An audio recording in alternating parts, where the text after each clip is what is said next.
Ciao ragazzi, sapete cosa sono queste? Sono chips di maiale.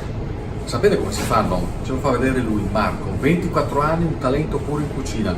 Ma prima si prepara il broccolo fiolaro e dopo che li vedi. Giusto? Esatto.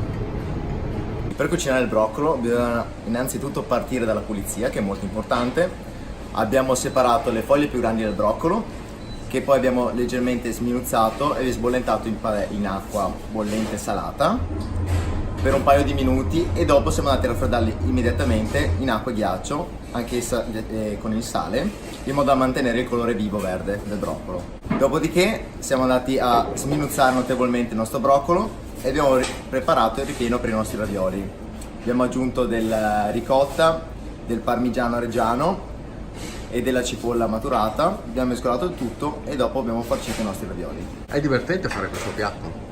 Sì, è molto divertente, anche perché ci sono vari tipi di preparazioni, ma soprattutto varie tecniche da utilizzare. Il broccolo fiolaro aiuta la creatività in cucina?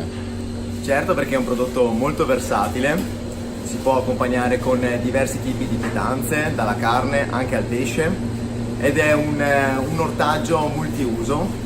Si utilizza anche molto spesso per alcune preparazioni anche dolci.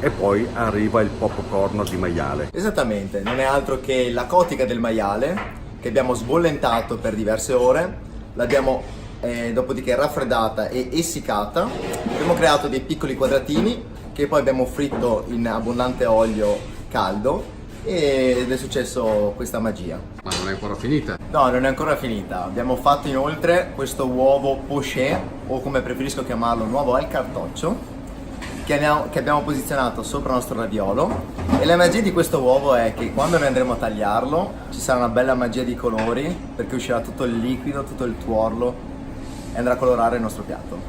Insomma, te viene voglia solo a guardarlo. Marco, è farina del tuo sacco o che il papà qua? Un bel mix, diciamo, dai. Un bel mix, Esatto. Insomma che da me la mangiano, insomma.